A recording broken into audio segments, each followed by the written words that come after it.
Sa video na ito, aralin natin yung series tapos yung parallel circuits. Naririnig natin to lalo na sa electronics tapos sa electrical, di ba? Pero ano ba to? Saan ba to ginagamit? Tsaka ano yung mga importansya niya sa totoong buhay? Saan natin to ina-apply? Yun yung aralin natin dito sa video na ito. Para maintindihan natin yung series tapos yung parallel, dapat maintindihan muna natin kung ano ang circuit.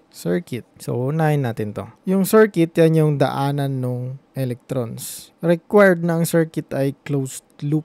Ibig sabihin walang putol na daan. Dapat dire-diretso lang para magkaroon ng circuit. Diba sabi natin ang electron ay negative. So attracted sila sa positive. Crush nila si positive. Kaya gusto nilang puntahan. So manggagaling sila dito. So yung maliit dito sa battery, maliit na line, yan ay negative. Yung malaki, positive yan. So manggagaling sila dito sa negative, punta sila kay positive. Ganun yung flow ng electrons. Pero pag conventional flow, ang sabi nila pabaliktad yan. Positive to negative. Pero para ma-explain ko ng mabuti, sa electron flow muna tayo. So dito sa series tapos sa parallel natin, nakikita naman natin dyan na walang butas yung mga linya natin. So makakadaan yung electron dyan. Pero kung yan ay kinat mo, yan, pinutulan mo dyan or kaya dito, or kaya dyan, or kaya dito, or kaya dyan, basta may putol dyan, magiging open circuit na yan. Open circuit, hindi na makadaan ang electron. So walang dumadaloy dyan na kuryente. Pati dito, hanggang dyan lang siya. Walang dumadaloy na kuryente dyan. Kailangan naka-close yan para may dumaloy na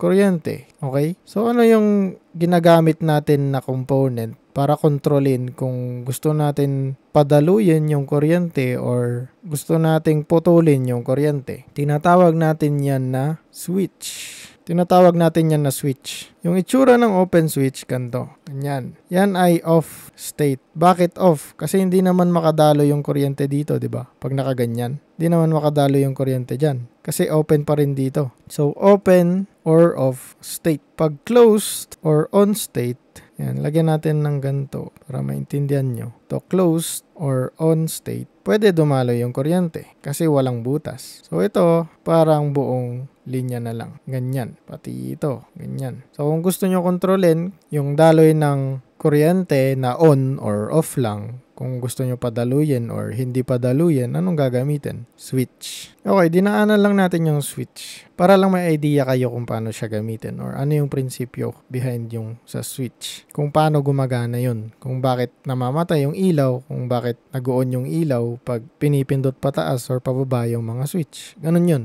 Next, intindihin natin kung anong nangyayari dito sa series tapos sa parallel circuits natin. Tignan natin kung anong nangyayari sa voltage, sa current, o sa voltage, gawin natin green voltage, tapos sa current, tapos sa resistance niya. Simulan natin sa voltage. Ito, at saka ito. Wow! Bugala! Quick break muna tayo, patalastas muna. Pray, madam, miss, kuya, sir, ading. Kung nakakatulong yung mga tutorial videos ko sa'yo, patulong din ako sa Facebook tapos sa YouTube. Pa-subscribe naman at follow sa Facebook at YouTube ko kasi dito sa TikTok hindi monetized yung videos natin. So wala akong motivation gumawa pa ng video. Baka itigil ko na to pag di ka nag-follow at subscribe. Please, patulong. Thank you. Back to the video. Tignan muna natin dito sa series. Yung voltahe dito sa series ay nahahati. Kaya madalas tinatawag dito sa series, yung voltahe ay nagiging setup niya ay voltage divider. Nadi-divide yung voltage. So for example, sabihin natin 20 ito, tapos yung resistance nito ay parehas sa resistance nito. Sabihin natin 1 ito, tapos 1 ohm din to. 1 ohm, tapos 1 ohm din. Parehas sila. So sa series, madi-divide lang yan. Madi-divide lang yung voltage mo, yung total voltage mo. Depende sa mga unit ng resistance or load mo. So dito parehas. So maghahati lang sila. Maghahati lang sila ng voltahe. So yung voltage dito, yung voltage na ma-measure mo dito ay 10 volts. Tapos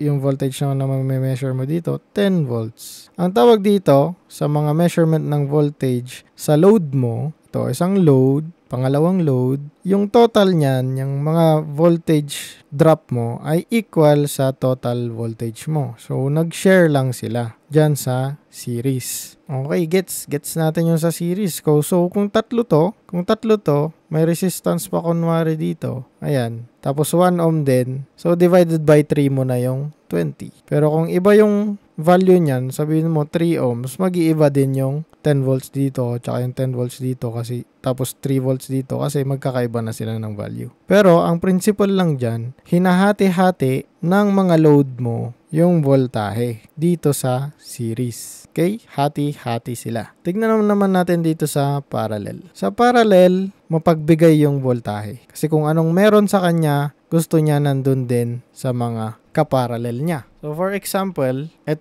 kung 20 volts itong battery mo, 20 volts din yung voltage drop dito. 20 volts din. Ganun din dito. 20 volts din yung nandyan. So, ganun. Yun lang. Yun lang sa parallel. Dito sa series, share. Dito sa parallel, pare-parehas. Equal. Okay, so sabihin natin kunwari meron pa ditong isang resistance. Okay? Hindi ibig sabihin yan pag dalawa yung resistance, 20 volts yung drop neto, 20 volts din yung drop neto. Hindi na. Lumagpas na yan sa 20 volts na source mo. Ito yung pinanggalingan niya eh. Ang 20 volts dyan ay yung buo. Yung addition ng voltage drop mo dito sa dalawang to. Yan. So, naghati sila sa 20 volts na nakaparallel dito. So, sabihin natin kunyari 1 ohm ulit to, tapos 1 ohm ulit to, 10 volts, tapos 10 volts. Equal sila ng hati. Parang sa series. So, bale, naghahati lang sila. Ang isipin nyo na lang, ganito. Titignan nyo yung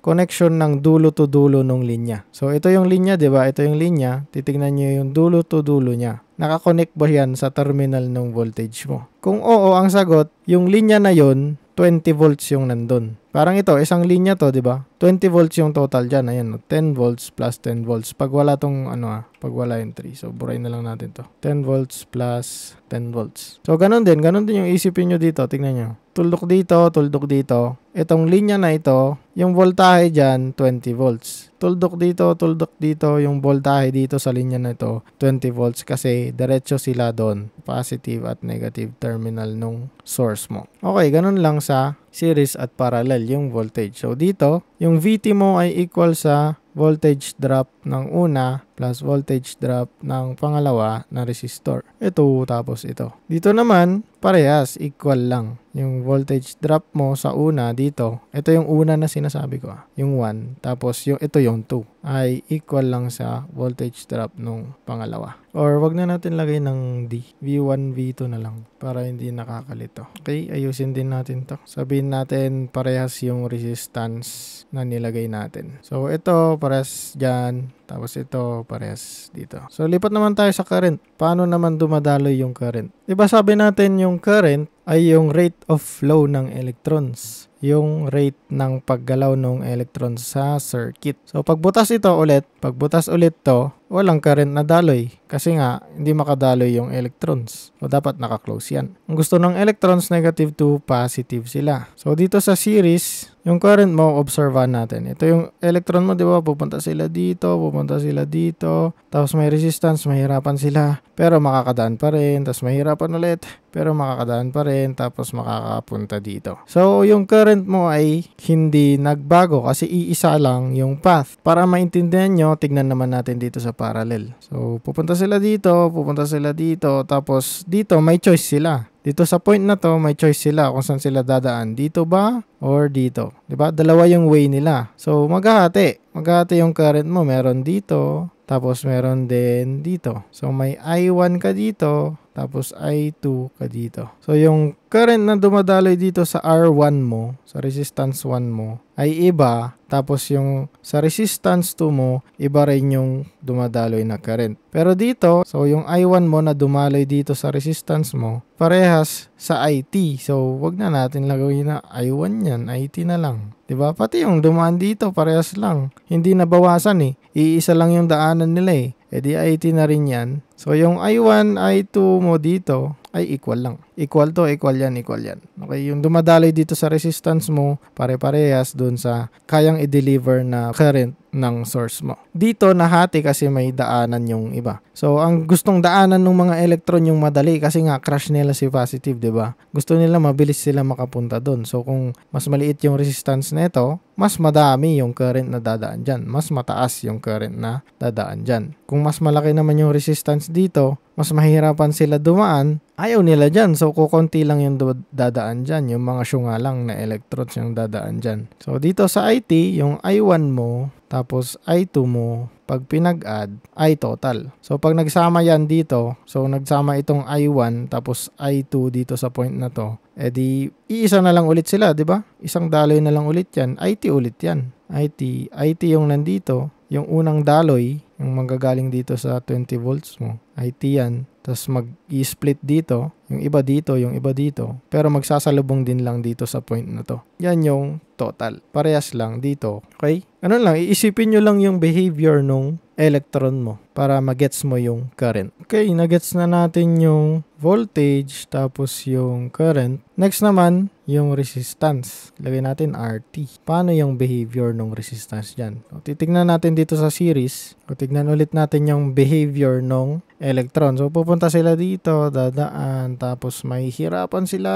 Tapos dadaan ulit, tapos may hirapan sila. Tapos, pupunta na dito. So, yung overall na hirap nila dyan ay yung hirap nila dito plus yung hirap nila dito. Yun yung overall resistance. Diba yung resistance, sinasabi natin, yung pumipigil sa daloy ng kuryente. So, parang ito, parang itritreat mo lang to as buo na isa. Pinag-add mo lang ito at saka ito. Yan yung buong resistance. So, yung R1 mo, tsaka R2 mo, yan. R1 plus R2 dito. Pinagsama mo lang yung paghihirap dyan. Dito naman sa parallel, R1 to kunwari, tas R2 ito. Dito, liliit yung resistance pag kinonect mo ng parallel. Bakit? Bakit lumiliit yung resistance? Isipin mo kunwari yung electrons nandun sila sa subway or gusto nilang sumakay sa train. Diba bago ka sumakay sa train, meron kang dadaanan na yung ide-detect yung bag mo or may guard dito na nakatayo tas pupunta ka dyan. Meron din iba dito. Meron din isa pang daanan dito. Bakit maraming daanan doon? Para mabilis yung pagpasok ng tao, di ba? Mas maliit yung resistance. Mas maliit yung nagpapabagal ng pagpasok nyo doon sa train, di ba? Kasi kung iisa lang yan, edi lahat kayo nagkukumpulan dito para lang makapasok dito. Mas malaki yung resistance. Kaya lumiliit yung resistance sa parallel. Kasi dalawa na yung daanan nila. Yan. Dito, isa lang. So, pinag-combine lang yung hirap dyan. So, ang formula ng total resistance dito sa parallel ay 1 over R1, mali pala, may 1 pa ulit over R1 plus R2,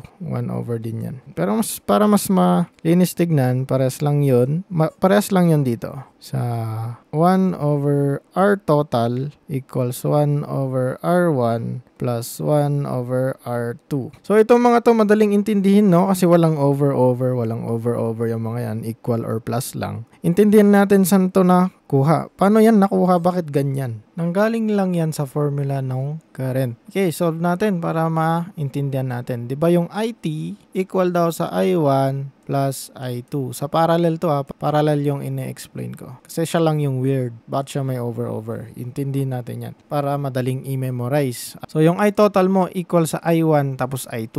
Yung I1 ito, tapos yung I2 ito. Pag pinagsama mo yan, IT. Yung total current. Diba sabi natin ang current ay equal sa voltage over resistance. So pwede nating palitan itong I na to, itong mga I na to, ng V over R. So, yung IT, edi VT divided by RT. Yung I1, edi V1 divided by R1. Tapos yung I2, V2 divided by R2. Okay, ganun lang pala yun. So, lumalapit na tayo. May over na rin tayo. Fraction na rin siya. Kaso kung titignan natin yung voltage dito, ito. Yung voltage sa parallel, pare-parehas lang. Pare-parehas lang yan. So, pwede natin yan palitan ng VT lahat, di ba? Yung V1, tapos yung V2, pwede natin palitan ng VT. Kasi equal lang naman. VT. Tapos makikita nyo common yung VT dito sa left side ng equation mo. tapos sa right side ng equation mo. So, ilabas mo yung VT dyan. So, magiging VT over RT equals VT 1 over R1 plus 1 over R2. So, nilabas lang natin yung VT, no? Tapos, i-divide natin yung whole equation, itong both sides sa VT. Kakancel to, tapos ito, magkakancel din. So, ang matitira, so burahin ko na lang para may space tayo. Yung equation natin magiging ganito. Nakancel na lahat ng VT, naging 1. So, 1 over RT, ito yung VT dyan, 1 over R1 plus 1 over R2. Yun, nakuha na natin. Yan din lang yung equation yan. So, pwede rin RT, para diretso na yung pagsagot nyo, 1 over R1 plus 1 over R2. Pwede yan. Or, pwede rin 1 over R1 plus 1 over R2. Yan ay raise sa negative 1. Pare-parehas lang yung mga yun. Okay, tapos na natin intindihin yung voltage, current, tapos yung resistance. Punta naman na tayo sa application. Saan ba ginagamit itong series at parallel? So, dito muna tayo sa series. Sa series, madalas to gamitin sa voltage divider. Voltage divide. Bakit? Kasi nadi-divide yung voltage dito. Di ba? Kaya kung gusto mo i-divide yung voltage sa electronics, gamit ka ng series circuit. Ano namang disadvantage ng series circuit? For example, bulb yung nilagay mo dito, dalawang bulb, ayan, na naka-series. Pati dito, bulb din. Diba, doon sa loob ng bulb may filament. Ganyan din, mukha siyang resistor din. Pag yan nasira, kunyari nasunog to, so hindi na makadaloy yung kuryente dyan. Kung nasunog yan, parang open circuit na. So, hindi na iilaw to. Pero dito sa parallel, for example, bulb din to. Ito ay bulb, tapos ito bulb din. Tapos may filament din to. Kung ito pumutok, nasira, nasunog, nabutas, iilaw pa rin ito. Kasi obserbahan natin yung current. Di ba sabi natin nabutas to, so wala na yan. Ganyan. Tignan natin yung current. Dadaan dito. Ay, walang daanan dyan pre. Dito tayo. Punta tayo dito. Andito si Crush. Ayan. Makakadaan pa rin sila. Kasi may nakaparallel pang isang daanan. Pero dito, pag naputol na to, wala nang daanan. Wala nang forever. Hindi na nila mapuntahan si Crush nila na si positive. Okay? Kaya ang ginagamit sa bahay natin, yung mga switch natin, saksakan, ganun, parallel. Kasi isipin mo naman kung namatay yung isang ilaw, wala nang kuryente sa lahat, pati sa outlet mo. E di, ang sakit naman sa ulo nun. Sayang yung kuryente, wala kayong kuryente kung naka-series. Kaya parallel yung ginagamit. Ano pa? So ito sa bahay, no? Application niya sa bahay din. Ito, dati, yung mga design nung Christmas lights, yung nilalagay natin dun sa Christmas tree, yung pinapalibot nating ilaw dun, series yon dati. Pero ngayon ginawa na nilang parallel. So pag naputulan ka nun, isang bulb mo dun, tinanggalan mo ng isang bulb kasi gusto mong gawing pop-pops. Kasi magpapaputok ka, hindi na iilaw. Pero ngayon yung mga design nila, kaya pinalitan yun ng parallel. So kung magde-design ka, kunwari, buuin muna natin tong resistor. Kunwari gusto mo, pahina ng pahina yung ilaw mo. Okay? Sa bulb. Dito gusto mo, kunwari, mas malakas yung ilaw mo dito sa una, tapos papahihina dito, tapos kung magdadagdag ka, papahina ng pahina ng pahina. Kung gusto mo ng ganong design, siyempre, series yung gagamitin mo. Kasi yung voltahe mo dyan, mag-drop dito, so mababawasan ulit dito, tapos mababawasan ulit sa susunod. Pero sa parallel, kung yung design mo ay parallel, pare-parehas lang yung liwanag nito, dito, tapos sa susunod kasi pare-parehas sila ng voltage. Dito hindi, di ba? Kasi nagkaka-voltage drop. Yung voltahe nito, tsaka ito, pag ipinag-add mo, equal sa source. Tapos ito naman, parehas yung voltahe niyan dito, pati yung sa source. Kaya hindi nababawasan yung liwanag ng ilaw nila. Kung gusto mo nang hindi nababawasan, edi mag-parallel ka. Ano pa? Kunwari, battery naman. Battery, ayan. Di ba ganito yung itsura ng battery? Kunyari, i-series natin yung battery na dalawa. Okay, di ba pag series, yung current nila, iisa lang. Tapos yung masusunod na current dyan, yung mas mababa. Kunwari, ito ay 3 amperes. Tapos ito, 2 amperes lang yung kaya niya. 2 amperes lang yung dadaloy dyan. Bakit? Kasi syempre kung 3 amperes yung pinadaloy mo dito sa 2 amperes na ang kaya niya lang ay 2 amperes, edi sira na yan. Mag-overheat na yan. Baka pumutok pa yan. Diba? Kaya mas maganda 3 amperes din. Para 3 amperes yung dadaloy dito. Ano pa? Pag series yung battery mo, mag-a-add yung voltage nito sa voltage nito, edi mas mataas yung voltage. Pag gusto mo ng mas mataas na voltage, dagdagan mo lang ng isa pang series na battery. Paano naman kung nakaparallel? Yan, paano kung nakaparallel yung mga battery mo? So, ito connected dyan, ito connected dyan, ganyan. So, kung titignan nyo, ito positive, positive, positive, positive. Ito positive, negative, positive, negative. So, dito sa series, positive, negative yung magka-connect. Dito positive to positive, negative to negative. Okay. Kung parallel, di ba sabi natin, hindi nag-iiba yung voltage. Anong nag-iiba dyan? Yung current. Mas lalong malakas yung current na i-deliver nila. Sama-sama, isa-isa sila ng current dyan na i-deliver. Dito, isa lang yung masusunod, yung pinakamaliit. Ganon. So, maraming pwede pang application at nakaka-invento pa tayo ng iba pang application. Mas lalo pag pinagsama natin yung series tapos yung parallel. Ang tawag na dun sa circuit na yun ay series parallel circuit. So, bali series dash parallel circuit. Yan na yung tawag dun. So, ang diverse or maraming pwedeng gawin sa series at parallel na circuit. Depende sa gusto mong resulta. Iba't ibang combination, iba't ibang output, iba't ibang maiimbento. So, yun ang application niya. Sana nagka-idea kayo kung gaano kahalaga dapat pag-aralan to. Kasi, for example, gagawa kayo ng simpleng circuit sa bahay nyo, nag-aayos kayo kunwari, naputulang kayo ng kuryente or kahit ano dyan. Alam mo na yung gagawin mo, di ba? Series ba to o parallel? Tignan ko muna. Para makita ko kung naglagay ako ng kuryente dito, iilaw din ba yung iba? Kasi naka-series siya. Or baka parallel naman to. Ganun, di ba? Pero sa bahay, madalas parallel yan. Ayun lang, i-share and follow kung gusto nyo pa ng gantong content. Tapos, hingi ako ng favor, pa-subscribe din sa YouTube ko kung nakakatulong ako sa inyo, lalo sa pag-aaral nyo, pati sa Facebook. Thank you, bye!